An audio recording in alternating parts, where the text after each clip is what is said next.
Salbonani, good morning, good afternoon, good evening. Yes. Wherever you are in this beautiful world, siyalamukela ehlelweni lwethu esikhangela ezitshisayo empilweni, the hot issues, the hot cakes, what is of concern to the ordinary person in our day-to-day lives. My name is Arthur Sibanda, umfoka Mashake, ngilo Anthony lapha umfoka Mdluli. We've been going on this journey to explore various issues of life that we think you could be interested in. And we are continuing our journey today, proceeding with the conversation esibelayo last time, where we were looking at Christianity and in Africa, what Christianity is all about in Africa. And in this session, we continue in that journey as well. I remember the last time Siqina sasikhangele lapho besikhuluma ukuthi kona was Christianity complicit with colonialism. This is a very good question because a lot of people are beginning to raise these questions about what contributions the church had to enable colonialism, and what evidence was there eyayitshengisa ukubana ibandla lalilwisana labantu ababencindezela abantu abamnyama.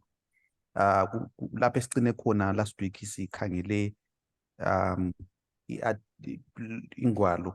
ugwalo lwe-Seventh-day Adventist Church, i-Adventist World, lapho besithole khona isicaphuno esika Dupree, umlobi we-South Africa, lapho ayikhuluma khona ukuthi khona ngesikhathi se-apartheid e-South Africa ibandla le-Seventh-day Adventist laliphambi kwe-government, phambi kukahulumende ukuncindezela abantu abamnyama. And lalapho sokumele lisuse imithetho encindezelayo labasemuva kukahulumende ukususa imithetho enjalo. Umfoka Mdluli lapho wasesithi hayi mana wo ngilesicaphuno emfuna ukusiletha lapha esikhuluma ngehistory, which I'm going to give him opportunity to do today, so that we listen to what he has to say. So this is your time. Okay, I think first, I think let's sibale ilokhuzen paragraph lay in all in all fairness, maybe let's in all fairness, let's read the paragraph samalichwane lapha, and then mina ngizabala from ibhuku. I would encourage anyone who is interested in the actual history of what happened to buy this book. No. When you're being objective, my brother, no, you don't say actual history. You don't say actual history. Okay, I would encourage. Okay, apparently I'm not being objective. So in my non-objective manner, if you are interested in what actually happened, this book is a good resource. It's not the only one you need because it's so small. It can't definitely contain everything, and it's got its own biases. But this book, yes, thank you, is a good resource for understanding the development of Christianity in Zimbabwe. This book fell into my hands truly by the Spirit of God. Don't start. I'm not, we're not prepared to go that. I know, Masabata, you don't believe in the Spirit. It was the Spirit which gave me this book. Ooh. Right. Anyway, so I want to read something, which I believe.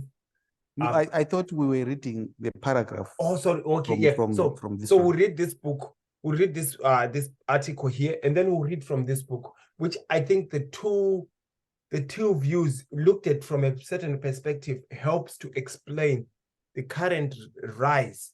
Because I think all serious thinking Christians are severely being challenged by the rise of Pan-Africanism. I think that it is an actual threat to the gospel, in my opinion. But let us read and find out. I've laid my cards on the table. Right. It says here, blinded by prejudice. So this man is definitely going to say the church is sinful. Let's read what he says. No, blinded brother, by prejudice. just read the article. Just read the article. Ah, yeah, okay. Blinded by prejudice. Blinded by such prejudice doctrines as the white man's burden, and encouraged by the colonial framework, these missionaries saw their jobs as elevating their converts and their society from a state of barbarism to one of refinement. These early perspectives have been significantly revised through time. The distorted stereotypes of other races they helped develop are still to some extent perpetuated today. The Hutus and the Tutsis in Rwanda are an example of this. Some Adventist missionaries remained silent in the face of colonial atrocities. They did little to stop them, cooperated with colonial powers, silently operated in the colonial system, seeking to avoid confrontation. Some Adventist missionaries encouraged their converts to be law-abiding citizens. William H. Anderson, an early American Seventh-day Adventist missionary to Rhodesia, now Zimbabwe, was directed to open his mission work in a district which...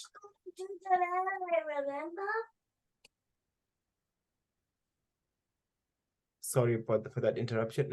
William H. Anderson was an early American Seventh-day Adventist missionary to southern Rhodesia, now Zimbabwe, was directed to open his mission work in a district in which the colonialists wanted to subdue a rebellion. Missionaries, he was told by Cecil Rhodes, the Prime Minister of Cape Colony of South Africa, are much better for keeping of natives quiet than soldiers, and certainly a good deal cheaper. In this way, it is well documented that some missionaries were used by colonial authorities as junior partners. There are examples of Adventist missionaries that obediently lived by the values promoted by the colonial authorities, rather than using their prophetic voices to take biblical moral standards.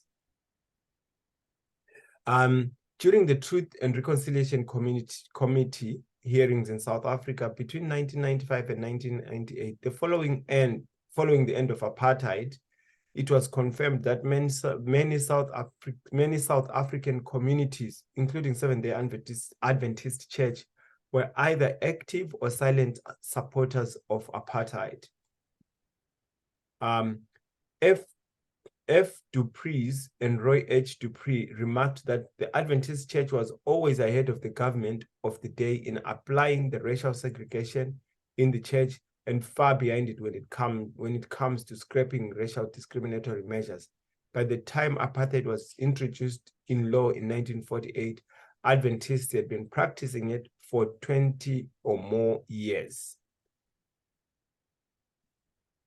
So here you've got the allegation being put forward that basically umuntu lo uthi vele ichurch yayingani yancedisa kumbe yayizithulela ngabantu bengani ba what's the word that you used?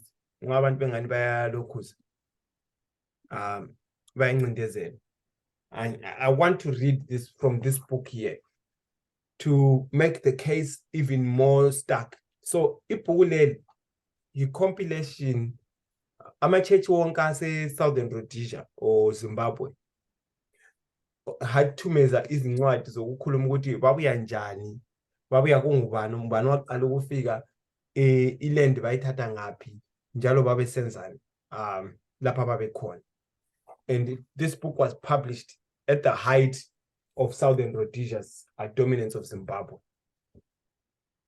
The story, so I'm going to read here. This is by the former, I think this was written by the governor of Southern Rhodesia at the time. So basically the president of the representative of the Queen in Southern Rhodesia at the time. It says, the early sorry, the story of the early pioneering of Southern Rhodesia can almost be said to be the history of missionaries. Right? I'll read that sentence again. Can you remove this one from the screen, please? Oh, sorry, I'm sorry. Okay. It says here, the story of the early pioneering of Southern Rhodesia can almost be said to be the early history of missionaries. They spread the gospel, they healed the sick. But the sentence that I want, okay, let's continue. Let me reread. The story of the early pioneering of Southern Rhodesia can almost be said to be the early history of the missionaries. They spread the gospel, they healed the sick, they gained the confidence of Mzilikazi and his son Lobengula, and so they paved the way for Rhodes representatives. Right? So this book is saying the missionaries paved the way for Cecil Rhodes. So, and since now it is now agreed across the board that Cecil Rhodes was an evil man by most Africans anyway. I don't know any African who thinks Cecil Rhodes was not an evil man.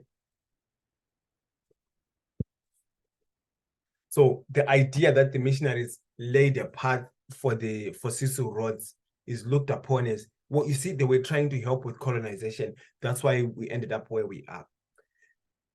I think this is where, I think my defense was said by Arthur before. This is my defense of the arrival of the gospel in Zimbabwe. The missionaries had to cooperate. They had to cooperate. But they did not betray the gospel in their cooperation. They had to cooperate with Cecil Rhodes. They could not come there and start telling Cecil Rhodes what to do, just like they couldn't tell Mzilikazi what to do. They had to cooperate with whatever Mzilikazi was doing, as long as Mzilikazi wasn't stopping them from doing what they wanted to do. That was the goal of the missionaries. The missionaries wanted to help the natives to know the gospel. So this will go into what is the necessity of the gospel, you know? Is the gospel necessary for Africans? Do Africans need the gospel? So it goes into what is the gospel. So the missionaries had to cooperate. They had to cooperate, because if they didn't cooperate, the Africans were still going to be subdued. It's not like Africans were subdued, became Christians, and then they were subdued. No, Africans were subdued when they were not Christians. But the missionaries tried to create a path whereby that subjugation would have been even more dignified. It would have been a dignified subjugation, even it sounds like a bad word, but it would have been better for the Africans if they had been Christian before they were colonized. But because they were not Christian, it was a little bit harder. It would have been harder even for Cecil Rhodes to carry forward his subjugation, because the Christians would have been able to meet him fairly and squarely, and you would not have been able to. So in my understanding of what the missionaries were trying to do before Cecil Rhodes got there, the missionaries were trying to say, dude, you better convert, because there are people behind us here who want to come and take over your land. But whatever happens, your land is going to be, it's either going to be overtaken or you're going to be able to resist them. But for you to be able to resist them effectively, because you don't have the weapons, you're not well trained, but if you're actually a Christian, you can actually be able to withstand this thing in a good manner. But Mzilikazi did not want to change his ways. Right? Mzilikazi wanted to continue his kingdom the way it was. Well, it didn't work out for him in the end. It didn't work out for him in the end. So the way I look at it, the missionaries were trying to reduce the impact of the blow. But it took a while for people to catch up to it.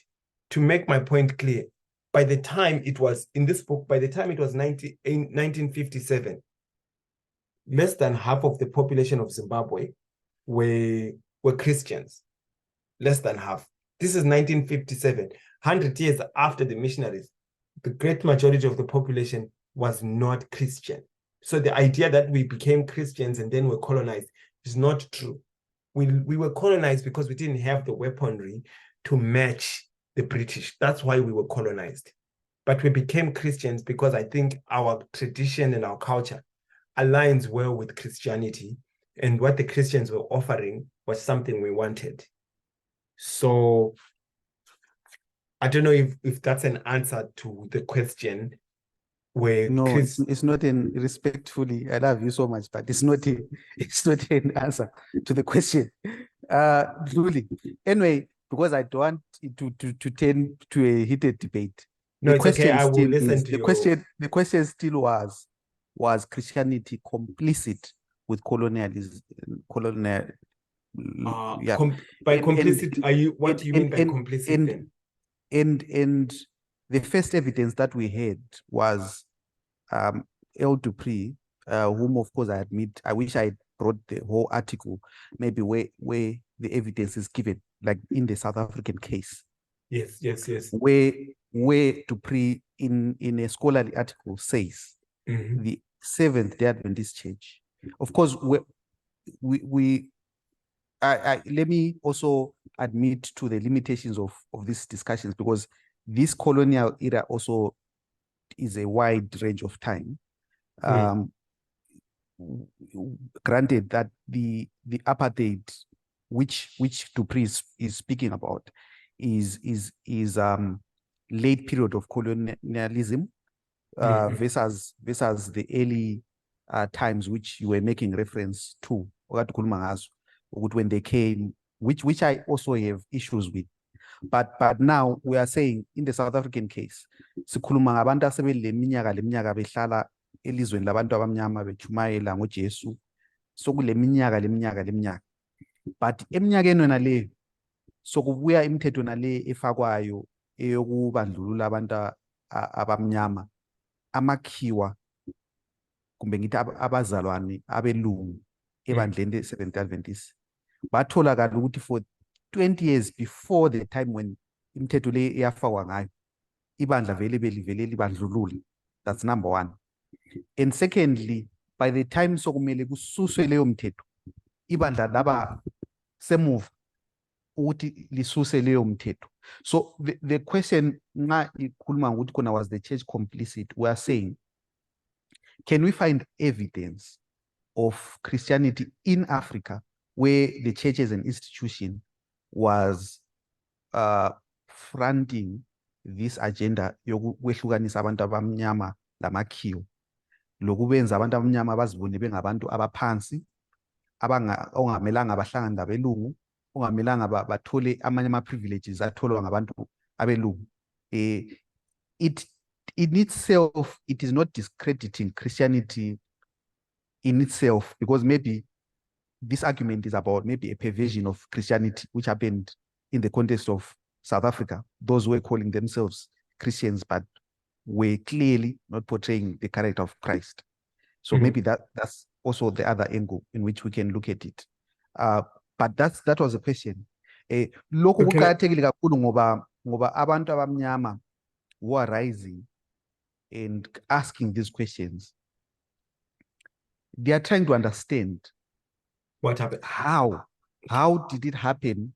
Ukuthi khona how did it happen ukuthi khona ebantwini abathwele iBhayibheli elikhuluma ngoJesu othandayo, uJesu lomusa, kwenzakala njani ukuthi kube lo mfundisi ongumuntu omnyama ofunda ekolitshini yebandla leSabatheni eSouth Africa, omnyama ongavunyelwayo ukuthi ahlale labanye abafundisi eklasini efana nayo? So those questions are what people are asking. Okay, if you are saying this religion is superior, then why is this happening? Right. So this goes to an explanation of what is Christianity. There are two things that we need to do. I think one question which we should do, really delve into, is what is Christianity. I think our first episode kind of talked about that. Our first episode, our experimental episode, talked about what is Christianity. I think we need to actually sit down and talk about what is Christianity. I know some people are going to say, I already know what Christianity is. I just think it's good to know what is Christianity as its own subject on the side, and then compare it with what happened. Secondly, there is something new that I learned this year, which is in Trevor Noah's book. Someone forced me to read Trevor Noah's book because I don't agree with Trevor Noah's politics. So if I don't agree with you, I don't read your books. You know, that's the way I think. But if someone says to me, you need to read this book, I will read it. even though I think I'm not going to learn anything. I did learn something from Trevor Noah's book. So I didn't agree with his politics, but I did learn something.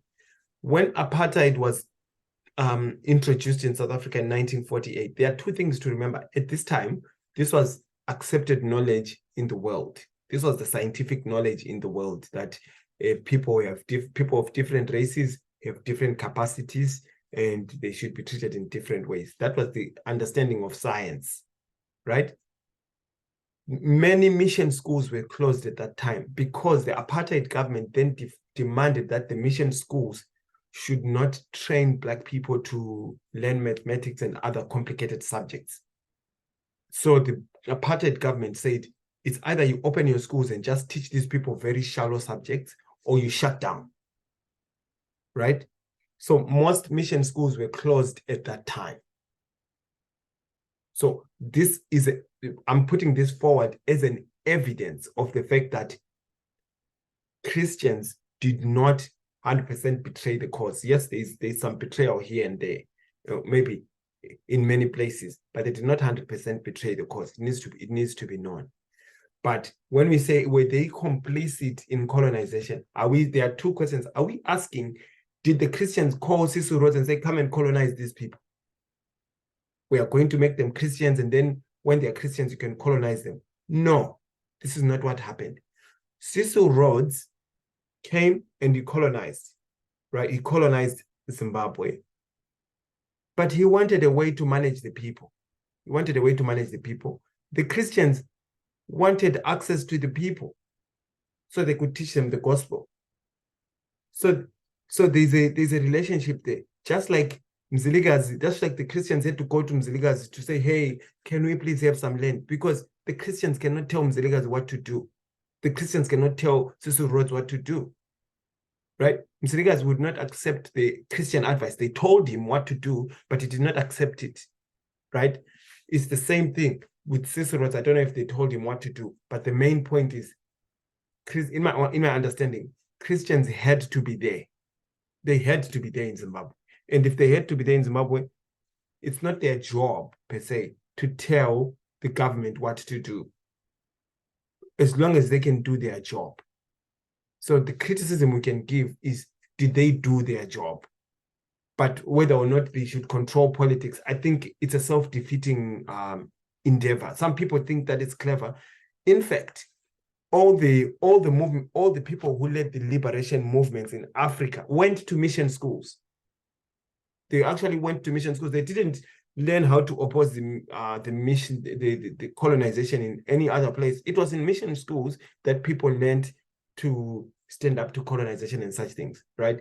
And also hearing from America and such, all these places. But you will find consistently the people who lead the liberation movements, most of them were very, very quite spiritual, quite Christian too. So I would beg to differ that Christians were complicit in the colonization of Africans. No, I think Africans were colonized because they didn't have the right weaponry to fight the Europeans. That's how they got colonized. To try and blame this on Christians is, to me, you're not dealing with history. You're now just dealing with people who are upset, right? So you can say whatever you want. You can say, yeah, whatever, and they lied to us. Yes, we're now upset. We can say what we want. But the truth is, we lost the country because we lost the war. That's what happened. Whether Cecil Rhodes was right or wrong, I think Cecil Rhodes was wrong, right? But that's how we lost the country. He was wrong, but he had more power. Just like when Mzilikazi came to Zimbabwe, I don't know if he was sending letters to the Kalangas and saying, and I don't think that's what he did.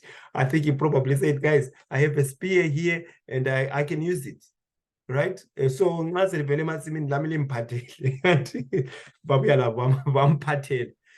that's how he ruled. Right? I don't know if I think we will still try to agree to disagree. Yes, sure. Because I feel you are not responding to the evidence, because if clearly in South Africa, like I've said, we had a situation where a black pastor cannot be in the same classroom as a white pastor. Whichever way we try to sanitize that, because I think we are mixing a lot of issues regarding this word called colonization, which we can break down if we want. You are making reference to why did they lose the war, which we can speak about as well. What made them lose the war? Because there's also evidence of how the earlier Portuguese, who also were well equipped with instruments of warfare, somewhat, were repelled by certain African tribes several times. They were not being successful. But it is just generally interesting that all the while when Portuguese were failing, these missionaries come and they soften people's hearts and they make them more receptive to whoever is yet to come. It's almost like how John the Baptist was preparing the way for Jesus. You know, I can go that way to talk about how having these people come to talk about. Of course, I wish I had more evidence. I wish I could even be able to know even their motives, which I can't. That's right. But the issue is whoever was carrying the Bible, when they saw a black man, which at that time, and by your own admission, you would take corner at that time scientifically, white people believe that black people were inferior. Which Except is a for very, which is a great. Just interrupt. Let me finish.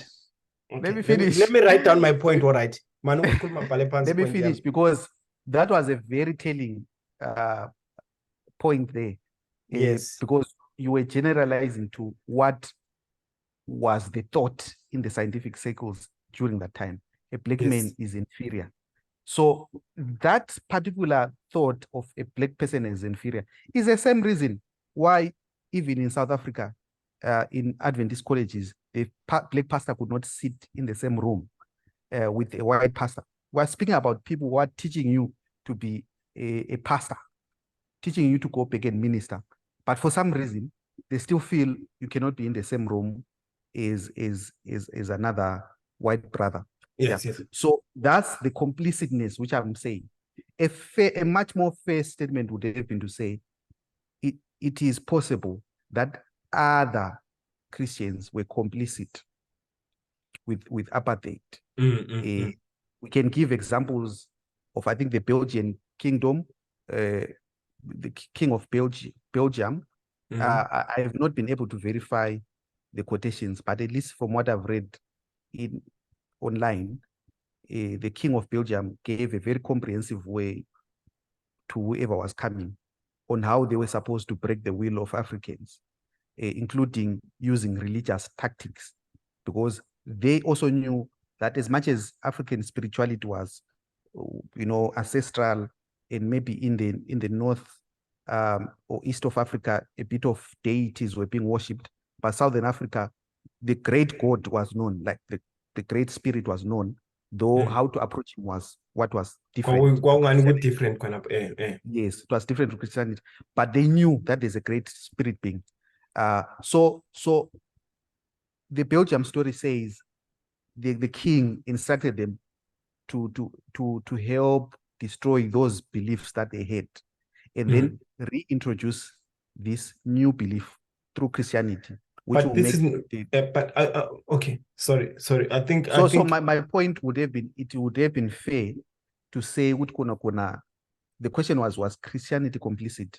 Then you say yes, we see evidence of certain Christian brothers being complicit, but at the same time we see maybe other evidence of Christian brothers who are helping black people to like you were saying, missionaries where they went to mission schools, then they were able to stand up for the war. That's a bit more balanced because the evidence is there of that complicitness, which we can't ignore. Yes. I wanted to, I think, because it's we're right at the end of this episode, so I wanted to highlight why I brought out the issue of African inferiority. This is something which is not known. It's assumed that, you know, it was just white people thinking this out of their heads, right? Yes, in a way you could say that. But at that time, there's a concept, like what's important in this podcast, we don't have to tell people what they believe. It's important for people to sort of find resources that they can look at and be able to form their own opinions. And I'm very happy that we disagreed, because I think it shows that you have a brain and I might have one, right? So I brought out the issue of African inferiority. So the understanding of the different abilities and values of races in terms of inferiority and superiority. Yeah, that study was called eugenics. Okay, this was a standard study across the civilized world, right? Across Europe. That was a standard belief that people are different and they have different values. That was a scientific study. And this is what led to the Holocaust. After the Nazis lost, then that study was dumped, or maybe went underground, whatever you want to take. The people who did not believe the sayings of eugenics were Christians. That's why I brought it out.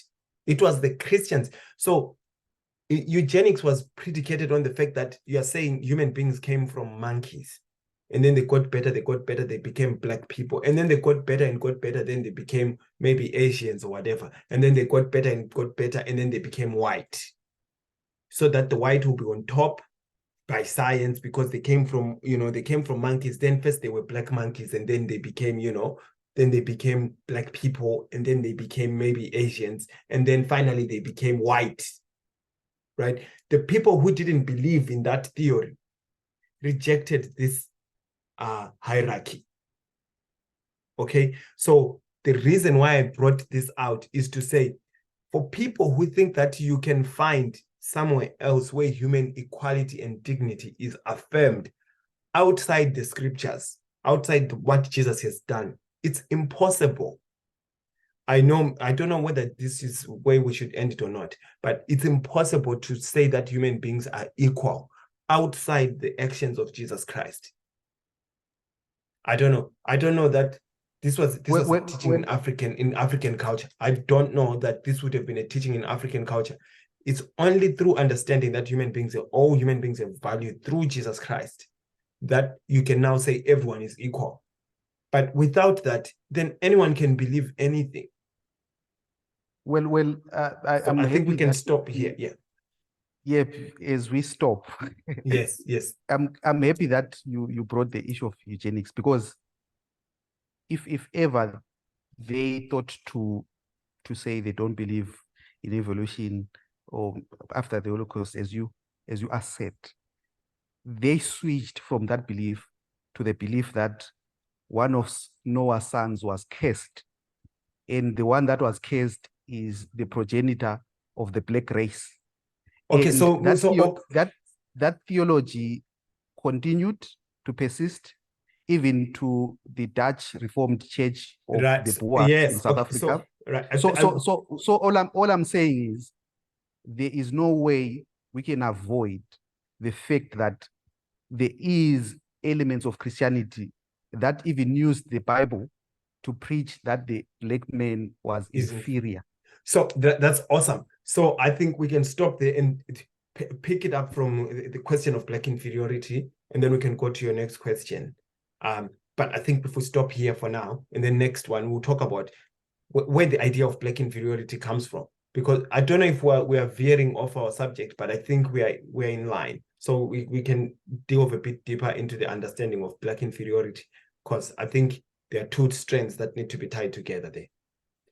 So hopefully, guys, you join us again next time. I hope it ended nicely. Okay. Thank you very much.